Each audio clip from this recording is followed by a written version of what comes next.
อันนี้เอาเมื่อกินบ่อ๋ออันนี้เอาเมื่อกินเอาหน้ามันนี่กินเลยเมื่อนี่ได้ต้มอยู่บ่ลูกได้ต้มบ่เอาเมื่อนี่บ่ได้ต้มใช่เอาใช้เมื่อนี่นะโอ้เก่งแท้เอาเจ้าซื้อยังมังสลีฮะมังสลีน้องสลีโอ้กินบ่มาม่ากินมาม่าบ่กินบ่มาม่ากินบ่ถ่ายอยู่นี่เด้อฉันเด้อเดี๋ยวฉันมาหายเด้ออายุจักปีเด้อโต12 ปีอายุ12 ปีเอายามมื้อแรกนี่พากันมาอาบน้ำอยู่นี่หลายคนบ่ลายมีแต่ผู้สาวเลยผู้บ่าวมีบ่ผู้บ่าวมีบ่มีผู้บ่าวอาบอยู่ไสผู้บ่าวอาบอยู่ใต้พุ่นเอาผู้สาวอาบอยู่เทิงพี่โอ้หมายเขาว่าผู้สาวบ้านแจกนี่มาอาบอยู่นี่มาอาบเต็มอยู่นี่เลยหน่อยยามหนาวจุไฟผิงอยู่นี่อ๋อโดยว่าไงก็คือส่วนเป็นกลุ่มกันลงมาอยู่นี่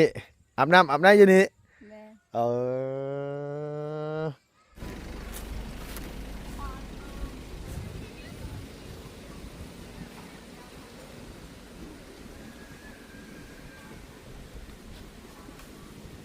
โดยสบายดีลูกละโดยสบายดีสบายดีสาวน้อยสบายดีดังครูเพิ่นบ่อยู่บ่ลูกนี่นะโรงเรียนเนี่ยโอ้โดยโอ้บ่ได้มาแต่หึงก็ยังงั้นว่าผักกระจาดคือเก่าอยู่บัดนี้แห้งนักบัดนี้นะเอาไม้ค้ำไว้ย่านนั้นว่า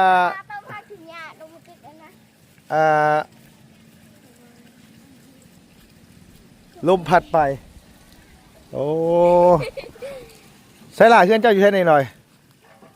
บ่ฮะบ่เข้าเฮียนปอได้นี่บ่ได้เข้าเฮียนเบิ่งมาเบาโยกด้วยเบาโยกด้วยเบิ่งเจ้าไปเจ้าไปยืนอยู่หุ่นเจ้าน่ะโอ้มันกระมอนนี่ว่าโดย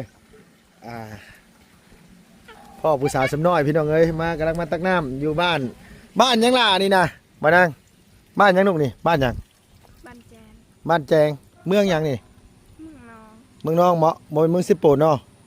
อ๋ออันนี้ขึ้นอยู่กับเมืองน้องแล้วนี่นะโอ้โดยเอาหย่วมบ่เต็มซ้ำไปหย่วมต่อ ใช้เฮือนเจ้าอยู่ใช้เฮือนเจ้าอยู่พูอยู่กับใครล่ะอยู่กับพ่อกับแม่มีพี่น้องจะคนมี2 คนจะเป็นลูกคนที่เท่าไหร่ลูกคนแรกบ่จะมีเอื้อยหรือมีอ้าย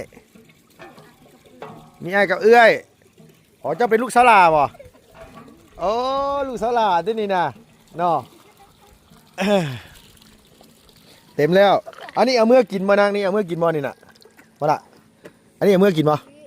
โอ้อันนี้เอาเมื่อกินเอาหน้ามันนี่กินเลยเมื่อนี่ได้ต้มอยู่บ่ลูกได้ต้มบ่เอาเมื่อนี่บ่ได้ต้มใช่เอาใช้เมื่อนี่นะโอ้เก่งแท้เอาเจ้าซื้อยังมังสลีฮะมังสลีน้องสลีโอ้กินบ่มาม่ากินมาม่าบ่กินบ่มาม่ากินบ่ถ่ายอยู่นี่เด้อฉันเด้อเดี๋ยวฉันมาหายเด้ออายุจักปีเด้อโต12 ปีอายุ12 ปีอายุ12 ปีอย่าเฝ้าไปได้เฮ้ยถ่ากันก่อนนะโดยเอาพี่น้องเอ้ยเนาะพอดีว่าทางลุงและกับทางอาจารย์เล่าว่าบุญบรรปาว่าสิมาเยี่ยมยามนี่แหละโรงเรียนนี่แหละพี่น้องเอ้ยบ้าน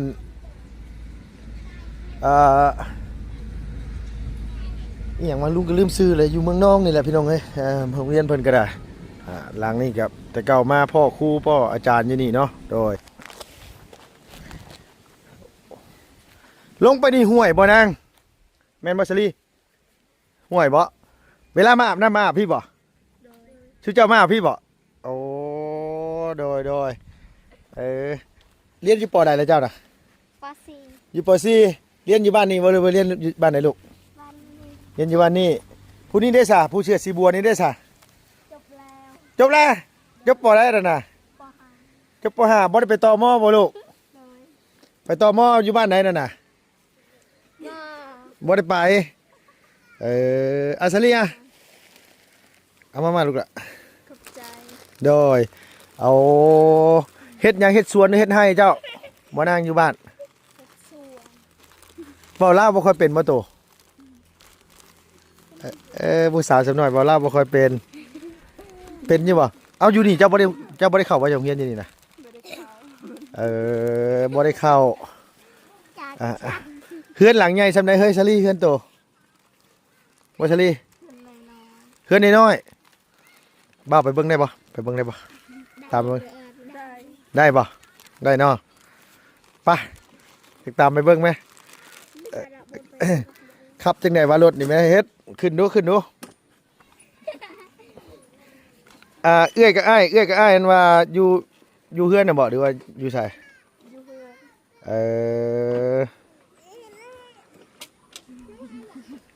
เอเก่งไว้พี่น้องเอ้ยเฮ็ดโอ้บาทเดียวเลย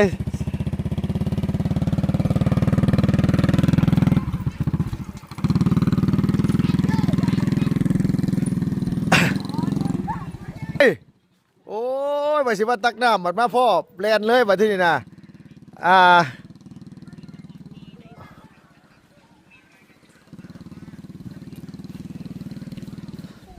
ผู้สาวบ้านนี่ยังไงนี่ลืมซื้อบ้านเพิ่นล่ะอยู่เมืองนองพี่น้องเอ้ยเนาะอยู่เขตเมืองนอง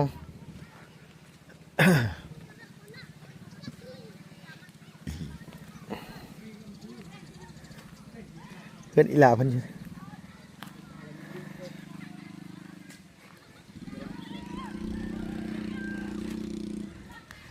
โดยสบายดีโดยกำลังเฮ็ดหยังกันสิล่มต้นขี้เหล็กบ่โอ้จักเพก่อน ก่อน มา ได้แปลงจักมาอีกบัดนี้สไลด์ มีแต่ต้นขี้เหล็กเบิดเลยบ่เนี่ยน่ะอ๋อเอาแต่งามาลงบ่หรือว่าเอางาลงหรือว่าเอาลำลงเลย เอางาลง เอางาลงซื่อๆโอ้ อันนี้ลำเลย อันต้นนั้นเสียวลำเลยต้นนั้นน่ะต้นใหญ่ๆน่ะ ใช่มันสูงโพด อันบ่ซื้อ มันบ่ตรงเนาะมันบ่ซื่อ อันซื้อแบบนั้น เอาไว้ ได้ใช้ไว้ ไว้เฮ็ดเสาเฮ็ดหยังก็ได้เนาะเฮ็ดเสาเฮือนเสาหยัง มันก็เฮ็ดพื้น โดยอืม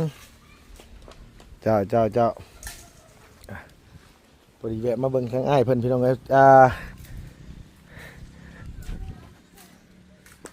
เคยเห็นว่ามา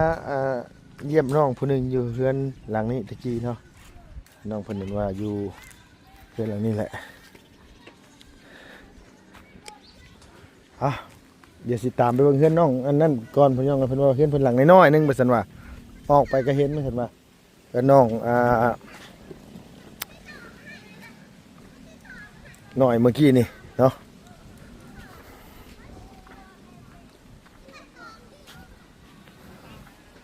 โอ้ยบ่บุญเด้อาจารย์เด้อันว่าโดยสบายดีโอ้ยลงมาเลยเด้หั่นน่ะคุณผู้สาวน้อยบ่ได้ไปใส่บ่นางมานี่ อยากอายได้หั่นพี่น้องเอ้ยเนาะนึกว่าไปหัวไปสวนนะฮะ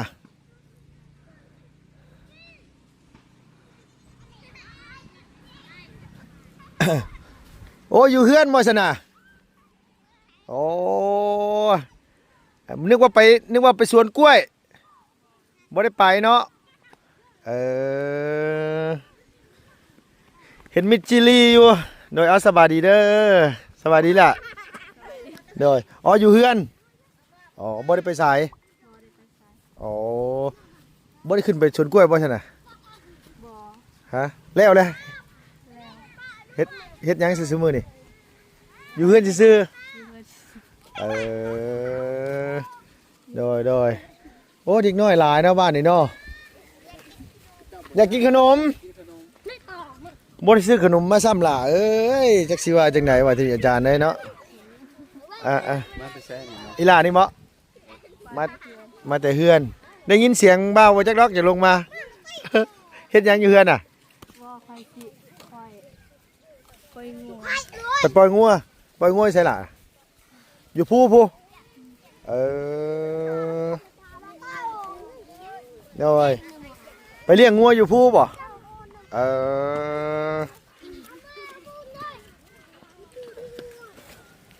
๋อเอาโรงเรียนนี่เพิ่นยังสอนอยู่มานางซุมื้อนี่ ยัง สอนอยู่มื้อนี้เด็กน้อยบ่ได้เข้าโรงเรียนมาซะนี่นะ บ่ อ๋อเขาเจ้าบ่ได้เข้าอีหลาได้เข้าโรงเรียนบ่นี่เจ้าได้เข้าโรงเรียนอยู่บ่ บ่ เจ้าเข้าจบปอได้เจ้าน่ะ บ่ได้จบ บ่ได้เข้าเลยเว้าแท้ เข้าปหนึ่งออก เข้า ซอยแม่ เข้าแต่ว่าออกบ่มีคนนี่ก็เลยออกจากโรงเรียนอืมบ้านหยังก่อนลูกอันนี้นะบ้านหยังนั่นนะบ้านหยังบ้านนี่ บ้านแจง บ้านแจงเนาะอ๋ออยู่โรงเรียนบ้านแจงเอามาเอาไว้มาได้แล้วเอามาให้เคยอันว่าขึ้นไปเด่นน้ำน้องเพิ่นอยู่พี่น้องเอ้ยอันตอนที่มาเจ๊เครื่องตอนนั้น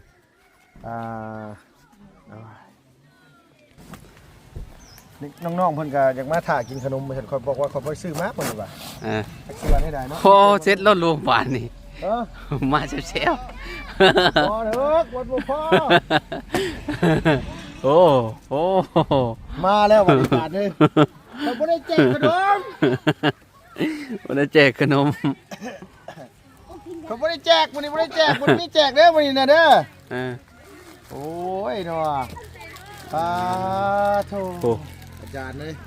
เขาเสียได้วุ่นนี่บ่เขาสิไปแบบนี้เขาสิแก้ไขแบบนี้นะคันให้ผู้หนึงเสียใจผู้หนึงได้คนบ่นี้เนาะ แม่ ถามไปก็ให้แต่ผู้นั้นแหละ จะ ว่ามันมีเนาะ บ่ได้มีของในรถเด้ มื้อนี้บ่มีของในรถได้บ่ดีแล้วมื้อนี้บ่ได้มีได้มื้อนี้น่ะบ่มีมื้อนี้บ่มีของมีของมาแจกโอ้ยไว้มื้อหน้าซะเนาะเว้าอีหลีแล้วว่าไว้มื้อหน้าซะ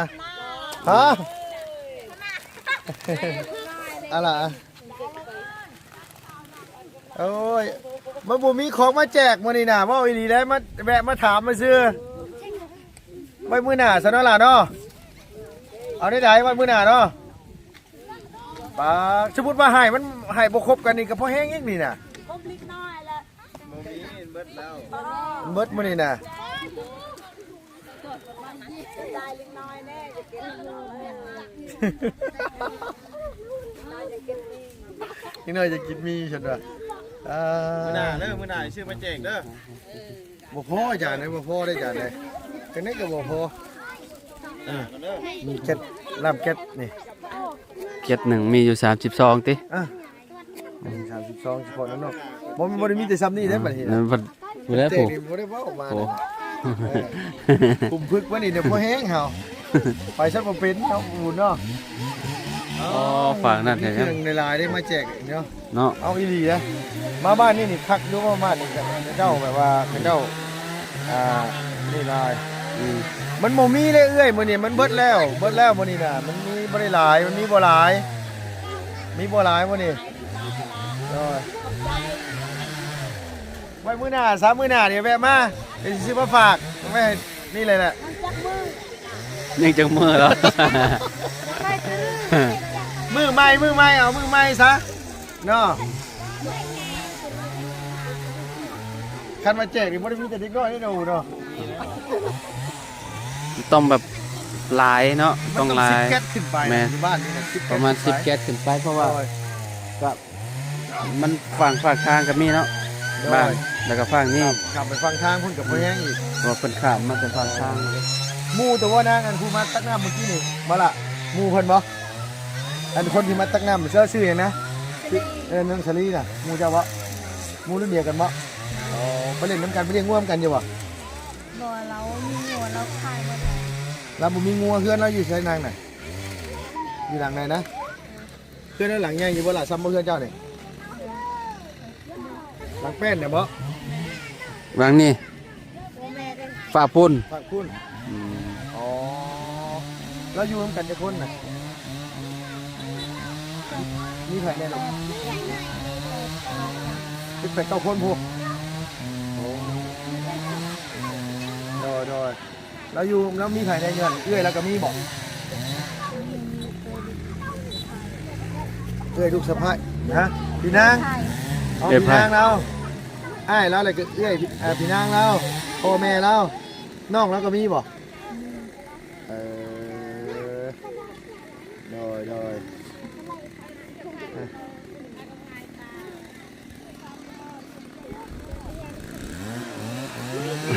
ยังสิไปย่ายงัวมาโยดิน่ะสิไปปล่อยงัวอยู่ไสงัวน่ะอยู่สวนนี่ล่ะไกลบ่ไกลปานใดไม่บ่มีพี่น้องไงน้องเพิ่นบอกคอยเนาะจ้าเนาะมันยากอย่างนี้แหละก้นไม้มันเสียบบ่ได้มานี่ตัวน่ะมานี่ยันตัวเสียใจมานี่เดี๋ยวมานี่เจ้าน่ะมานี่เจ้าอะไรมานี่ผมแม่นออกโรงเพิ่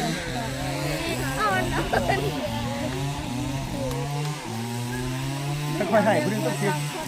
ฮะเดี๋ยวเรียนอยู่ปอใดนะเจ้าน่ะจบแล้ว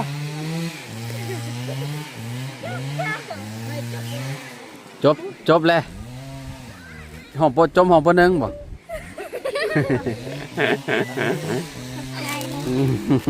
ได้แต่ผู้ได้บ่แม่นสิบ่แม่นหยังนะพี่น้องมันมีถึงคำนี้ถ้าค่อยให้เบิดนี่น่ะค่อยบ่มีให้แล้วมันสินี่คันบ่ให้จักสิว่าจังได๋นะน้ ยั อง งมีหลายได้เนาะเต็มคันรถนี่เนาะเขาจะ โด ขับ ย เอา อันนี้นี่เรียนจบแล้วป .5 บ่ได้ไปต่อมอบ่ลูก โดย ต่อมอใช่บ้านดง บ่ บ่ได้ไปต่อโอ้ยอาจารย์ให้เฮาสิเอาได้ต่อนี่นะเข้ามาก็ ตั้งใจไว้ว่าสิมาเยี่ยมน้องอันนี้นะ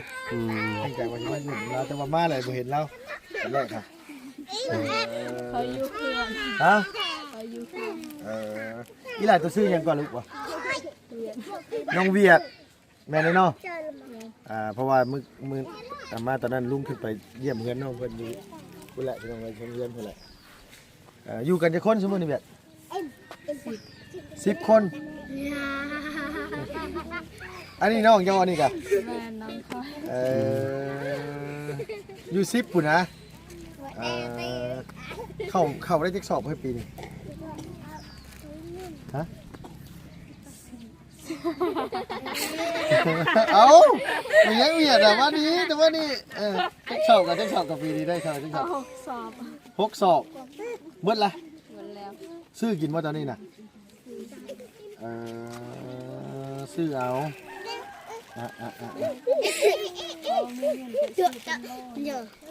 ถ้ามีเงินเนี่ยซื้อเป็นโลถ้ามีเงินเนี่ยซื้อเป็นสอบเฮ็ดยังซื้อมือนี่ขายกล้วย บ่ เอากล้วยมันบ่ได้เป็นหมากบ่อย่างงาน บ่บ่มี กล้วยบ่ค่อยมีเอาเงินมาได้ใช้ส่วนหลาย อายเขาไป เฮ็ดงานใส่ลูกงานย้อนสิทึมไปแล้วไปเฮ็ดหยัง ไปเฮ็ดนี่หนัก โอ้โห ตอบมาได้งงพี่น้องไงงงขนาดเลยตอบมาได้แต่ก็ได้แบบว่าเม่นยังน่ะ จ้ะ เบิ่งยังบ่เวียดบ่ยังเวียดอ่ะบ่เวียดนะบ้านอ่านข่อยลืมซื้อบ้านนี่ลืมตลอดบ้านซื้อบ้านนี่บ้านหยังก็นาง บ้านเจน บ้านแจงแม่นบ่บ้านแจงเมืองนองทางเข้าเมืองนองเลยบ้านแรกเลยพี่น้องเอ้ย เอ้ยยังวะแม่งยัง เนาะเรื่องอย่างวันนี่น่ะจับเพื่อนจับผู้นี้แท้เด้อเอาป้อนเข้าปาก อา ซะ จารย์ปะ ฮะ มีแต่ว่าไปก่อนใช่ปะ ไปก่อนบ่ ให้ได้แต่มันฮอดเวลานาทีมันนี่กันไปแล้ว อีกก็ได้ร่วมกับน้องคนดีแน่วะ อยู่เพื่อน ได้ยังกินน้ำมั้ยน่ะ กิน เขาโฮมเวียด มาพี่ได้เวียดเลย โอ้นี่บ่โรงเรียน แม่นนี่แหละโรงเรียนมาสิมานี่แหละ เกิดบ้านคอย โรงเรียนบ้านตัวแบบนี้เนาะโรงเรียนบ้านคอยเราอ่ะ อืม เวียดปีนี้อายุเท่าไหร่นะนั่ง13เวียดอายุ13 ปีบ่ได้เข้าโรงเรียนได้จ้ะเนี่ย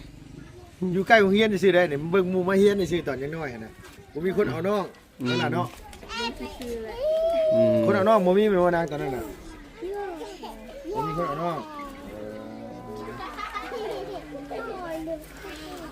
มันสิล่มตอนไหนก็ยังบ่ฮู้เห็นน่ะเอ้า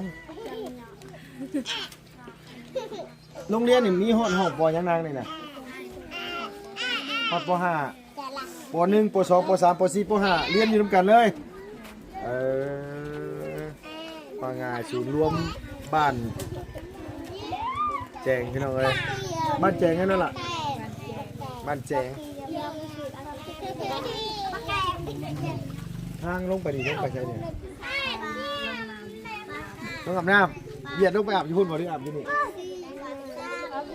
อาบอยู่พุ่นย้ำมือแรกนี่มาอาบอยู่พี่บ่หลายคนบ่นะช่วงไหนเขาเจ้าอาบน้ำย้ำมือแรกช่วงเวลาอะไร5 โมงเราลงไปอาบอยู่ฮะน้องมันเป็นห่วยบ่นางเป็นห้องหรือเป็นห่วยไก่บ่ใช่อาจารย์ขอนี่เลยพายังลงไปเบิ่งเนี่ยเดี๋ยวแป๊บนึงนะอาจารย์เด้อลงมาพี่มาอาบซุมือบ่นางอยู่ทางนี้น่ะโอ้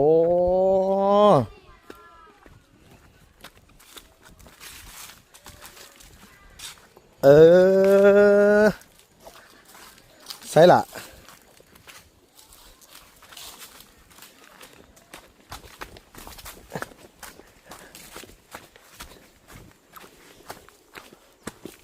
อันนี้เขาเอิ้นว่าอย่างนะอันเอิ้นห่วยเดือเซ่ล่ะบ่เวียดน้ำไหลไปทั้งไหลไปทั้งพี่หรือไหลไปทั้งพี่นี่ ไปทั้งทีม ไหลไปทั้งพี่บ่อ๋อน้ำมันไหลมาแต่พุ่นมันไหลลงพี่เอายามมื้อแรกนี่พากันมาอาบน้ำอยู่นี่ แมน หลายคนบ่ ลาย มีแต่ผู้สาวเลย ผู้บ่าวมีบ่ผู้บ่าวมีบ่ มีขวาว ผู้ว่าอาบอยู่ไสผู้ว่าอาบอยู่ใต้พุ่น แมน เอาผู้สาวอาบอยู่เทิงพี่โอ้หมายเขามว่าผู้สาวบ้านแจกนี่มาอาบอยู่นี่มาอาบเต็มอยู่นี่เลยโดยยามหนาวจุไฟฟิงอยู่นี่ อ๋อโดยว่าง่ายก็คือส่วนเป็นกลุ่มกันลงมาอยู่นี่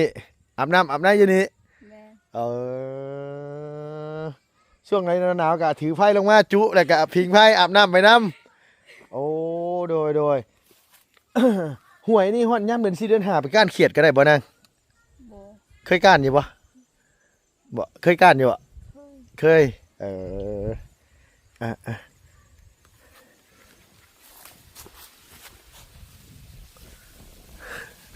อยู่อาบอยู่นี่มองนี่หรืออาบอยู่พระลานหินพุ่นล่ะอาบอยู่มองนี่เลยโอ้ฟังนั่นปลาข้าวโพดปลาสลีโดยปะซะขึ้นไปที่นี่โอ้มาอาบซุมื้อนั่นล่ะเนาะหนาวสิก็อาบบ่นั่ง เดี๋ยวว่าหนาวสินึกว่าบ่อาบวะโอ้ยถ้าเป็นลุงนี่ลุงมาอาบเลยพี่น้องเอ้ยหนาวปานนี้บ่ไหวแล้วเฮ้ยเนาะ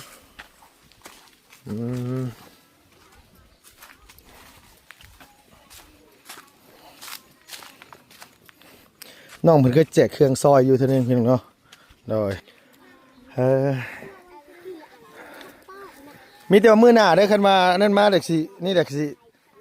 มาเอิ้นซอยแจกเครื่องนำเด้อมื้อหน้าเด้อมื้อนี้บ่ได้ซื้อมาก็เลยมาเล่นน้ำสวัสดีเด้อบายบายโดยเอาพี่น้องเอ้ยเนาะพอดีว่าแวะเวียนมานี่แหละบ้านแจงเมืองนอง